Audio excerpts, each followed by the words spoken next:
मैं जब इस बच्ची को देखता हूँ मेरी आंखों में से आंसू निकल आते हैं। बहुत प्यारी बच्ची है, लेकिन ये बोल नहीं सकती। डॉक्टर कहते हैं जब इसकी एज होगी 18 साल तब ये बोल सकेगी। आप लोग सब इसके लिए दुआ करें। ये मेरे स्कूल में पढ़ती है, मैं इसे बात करता हूँ तो बहुत अच्छा लगता है।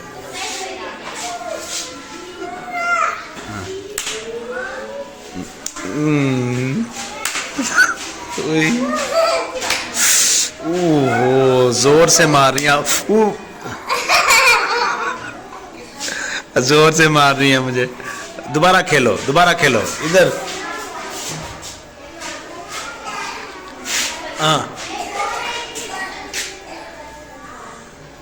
ना मिटाओ, मिस मारेंगी, मिस लड़ेंगे ना।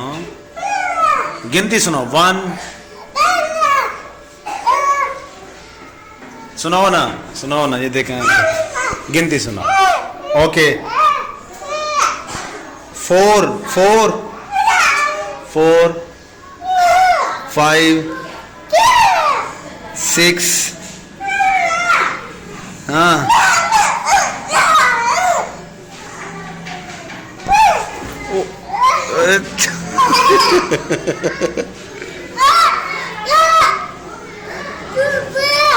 हाँ, ये क्या है?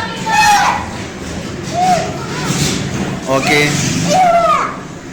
और ये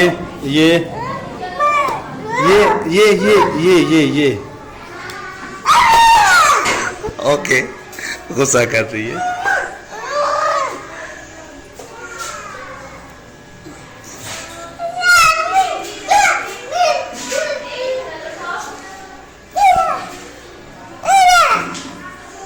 okay, yes,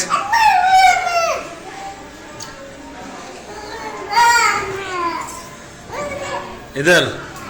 okay, good. Subscribe करो। हेलो।